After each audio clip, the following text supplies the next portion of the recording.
जी अस्सलाम वालेकुम स्टूडेंट्स। आज चैप्टर 9 का हम फिफ्थ लेक्चर है हमारा। ये ट्रांसलेशन हम पढ़ेंगे और आपको पता है कि ट्रांसलेशन का मतलब ये है कि जो मैसेंजर आरएनए डीएनए से बनता है उससे प्रोटीन कैसे बनती है, और ये प्रोटीन जो है ये साइटोप्लाज्म के अंदर बनती है। The synthesis of protein at the ribosome from messenger RNA is called translation. और ये राइबोसोम इसको हेल्प आउट करते हैं। यू नो वेल, राइबोसोम जो है वो आरएनए और प्रोटीन से बना होता है। तो एक हमारे पास और आरएनए की टाइप है जो ट्रांसफ़र आरएनए है, और ये ट्रांसफ़र क्या करता है, जब प्रोटीन सिंथेसिस हो रही होती है तो अमाइनो एसिड्स को लेके आता है और वो उस कोड को पढ़ता है जो मैसेंजर आरएनए के ऊपर होता है। तो ट्रांसफ़र आरएनए बेसिकली एक तो इसके ऊपर मैसेंजर आरएनए होता है, एक तो अमीनो एसिड है, और वो अमीनो एसिड होता है जिस कोड को इसने रीड किया होता है। So transfer RNA plays an important role in the translation, जो प्रोटीन सिंथेसिस जिसे हम कहते हैं।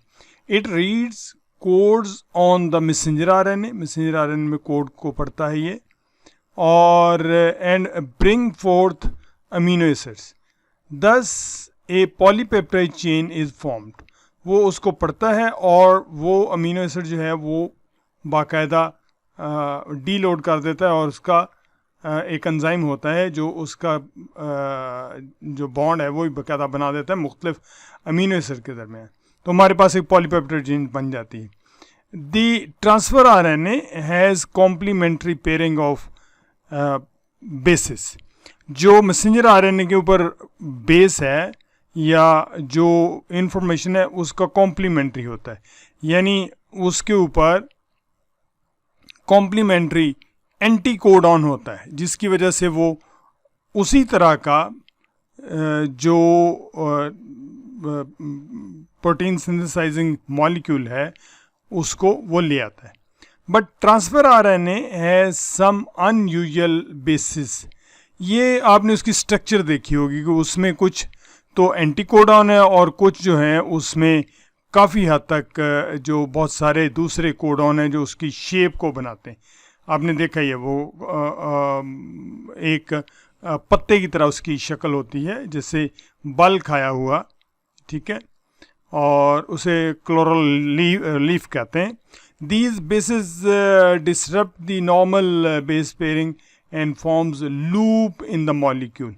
The central loop is called anticodon, जिसके ऊपर बाकायदा इंफॉर्मेशन होती हैं। It has a sequence of 3 unpaired bases called anticodon. ये जब हमने उसकी स्ट्रक्चर पढ़ी थी तो हमने देखा था, अगर नहीं तो दोबारा से जो वीडियो है पिछली वाली उसको निकाल के देख लीजिएगा। जो आप देखिएगा कि जो ट्रांसफ़र आरएनए की शेप है। The messenger RNA codon from pairing with its complementary anticodon of the transfer RNA. Messenger RNA के ऊपर जो कोड होता है उसको उसका जिसका उसका एंटीकोडॉन होता है ट्रांसफ़र आरएनए के ऊपर, वो उसको पढ़ लेता है और वहाँ पर वो जो अमीनो एसिड वो लेके आया वो दे देता है।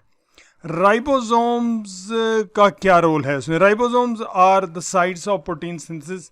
ये 2 यूनिट के ऊपर मुश्तमिल होता है और उसमें मुख्तलिफ साइट्स होती हैं जहाँ पर जो मैसेंजर आरएनए है राइबोसोम उनको कवर करता है। इसमें एक पी साइट है। It is the site of ribosome where peptide bonds are formed. Peptide bond जो हैं वो बनते हैं, जो डिफरेंट अमीनो एसिड के दरमियान बॉन्ड्स बनते हैं प्रोटीन सिंथेसिस के लिए।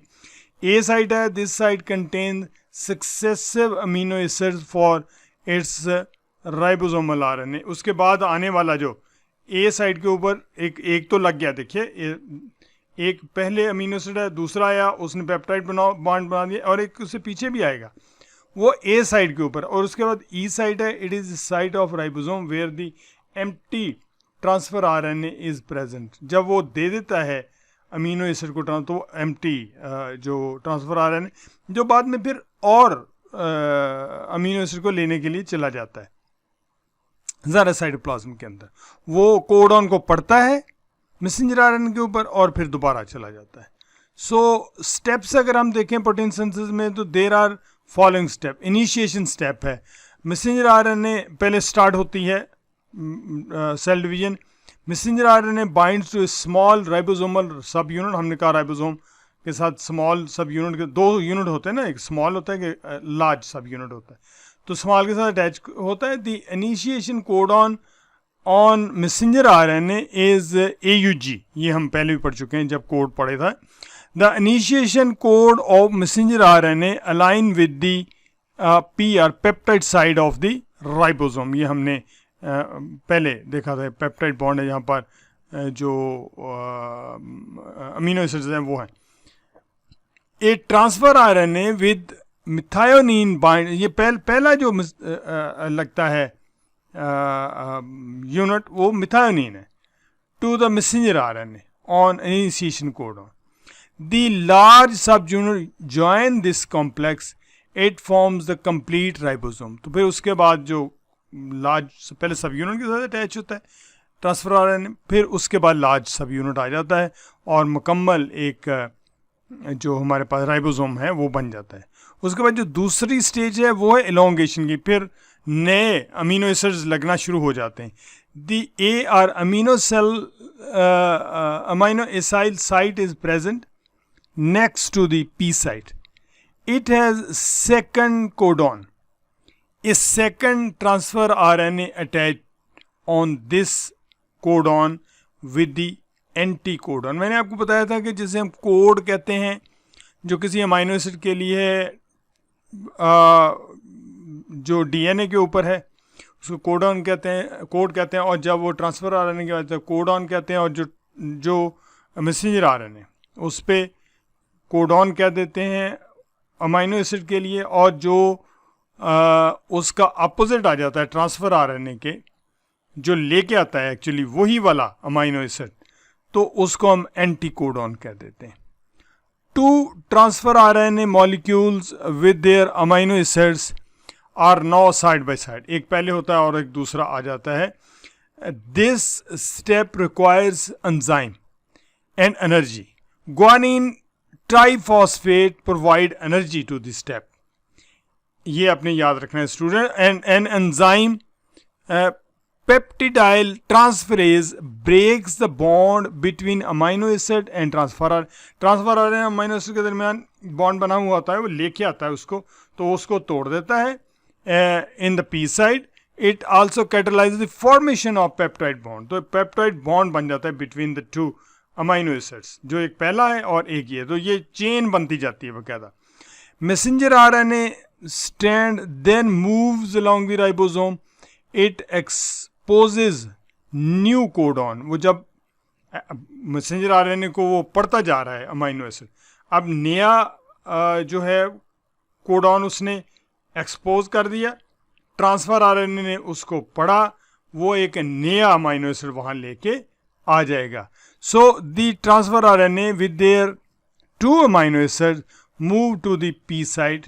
ए third transfer RNA then now enter. वो जिसने नया कोड पढ़ा है वो आ जाता है enter the expose A site. So this process continues and all the entire messenger RNA has been translated. तो सारे जो मैसेंजर RNA की जो इन्फॉर्मेशन वो ट्रांसलेट हो जाती है. उसके बाद टर्मिनेशन कोडॉन आता है. The ribosome reaches at the end of the messenger RNA. जहाँ हमने कहा था कि कुछ जो कोड हैं वो टर्मिनेशन कोड हैं, जैसे UAA है.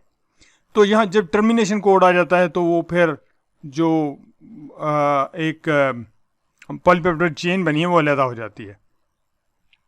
Export of protein. प्रोटीन फिर क्या होता है कि प्रोटीन जो एंडोप्लाज्मिक रेटिकुलम रफ के ऊपर आमतौर पे ये बनती है, तो ये एंडोप्लाज्मिक रेटिकुलम के अंदर चली जाती है प्रोटीन, और वहाँ से ये अटैच होती है with the you can say Golgi apparatus. तो गोल्जी अपरेटस में चली जाती है. और गोल्जी अपरेटस में आपको पता है कि Golgi apparatus basically processing unit है, जहाँ पर प्रोटीन की जो है वो प्रोसेसिंग होती है और उसके पैकेज बनाए जाते हैं. जहाँ जहाँ उसको भेजना है वहाँ भेजा जाता है, मॉडिफिकेशन होती है और उसको वहाँ पर भेजा जाता है. तो ये गोल्जी अपरेटस के अंदर चली जाती है, वहाँ इसमें प्रोसेस हो जाती है. ये डायग्राम स्टूडेंट्स ज़रूर देखिएगा. इसमें आप देखिएगा कि ये बाइंडिंग साइट है ट्रांसफ़र आरएनए की, और ये आप अगर ये देखें तो जो हमारे पास ये यूनिट है CUG, ठीक है। एक ये पहले मिथायोनिन लगा हुआ है, हमने कहा था पहले मिथायोनिन लगता है, इनिशिएशन कोड AUG है, इसमें मिथायोनिन लगता है, ठीक है। मिथायोनिन पहला अमीनो एसिड होता है, उसके बाद ये साइड जो है ये अलग होती है और ये है CUG। इसका CUG पे जो ट्रांसफर आरएनए है वो लेके आता है ल्यूसीन, एंटीकोडन उसका क्या है GAC, उसके ऊपर वो आके यहाँ पर देता है और उसमें अमीनो एसाइल बॉन्ड बनता है, ठीक है। और फिर वो रिटर्न चला जाता है, फिर साइटोप्लाज्म में चला जाता है। साइटोप्लाज्म के अंदर मुख्तलिफ अमीनो एसिड्स हैं, ठीक है। फिर वो क्या करता है कि जो ल्यूसीन अमीनो एसिड है उसको जोड़ देता है, ये पेप्टाइड बॉन्ड बन जाता है, ये पहले इनमें पेप्टाइड बॉन्ड बनता है, ठीक है। और पेप्टाइड बॉन्ड बनने के बाद ये दोबारा यहाँ से अलहदा हो जाता है और नए अमीनो एसिड, ये जैसे अभी जो हमारे पास कोडॉन है ये ट्रांसफर आरएनए वो AAU है। अब इसका एंटी जो है वो क्या होगा UU और उसके बाद A, ठीक है। UUA ये एंटीकोडॉन होगा। तो ये लेके आएगा यहाँ पर जो भी उसका प्रॉपर अमीनो एसिड है, फिर उसी तरीके से ये बॉन्ड बनेगा और ये चेन जो है ये इलोंगेट होती जाएगी, ठीक है। और ये जैसे यहाँ पर टायरोसिन है, वेलाइन है, फिनाइलैलानाइन, ल्यूसीन, इस तरह से ये लगती जाएंगी।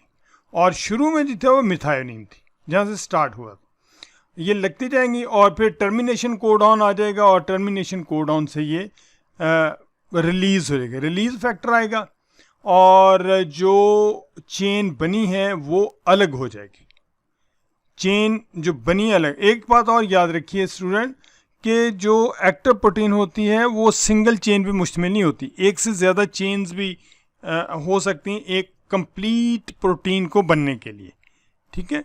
उसमें एक से ज़्यादा, जैसे इंसुलिन है, मिसाल के इंसुलिन 2 चेन्स के ऊपर मुश्तमिल है, ठीक है। इस तरह हमारा जो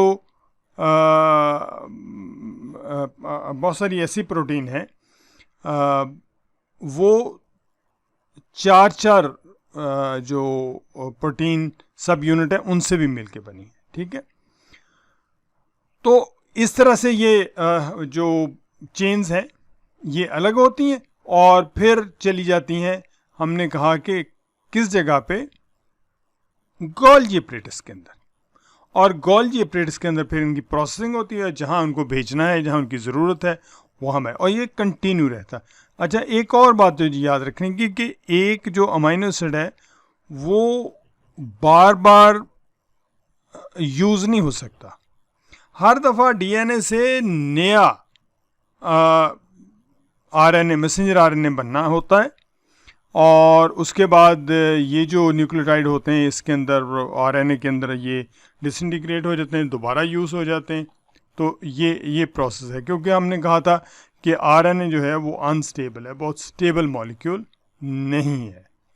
so thank you very much student, आप इसको पिछले जो लेक्चर्स हैं उनको कंटिन्यू रखेंगे, इस जो आपकी बुक में है इसको बार बार पढ़ेंगे, डायग्राम्स को देखेंगे, तो बहुत सारी चीज़ें जो हैं वो क्लियर हो जाएंगी आपको, और कहीं पे अगर नहीं पता चलता तो वो आप पूछ सकते हैं।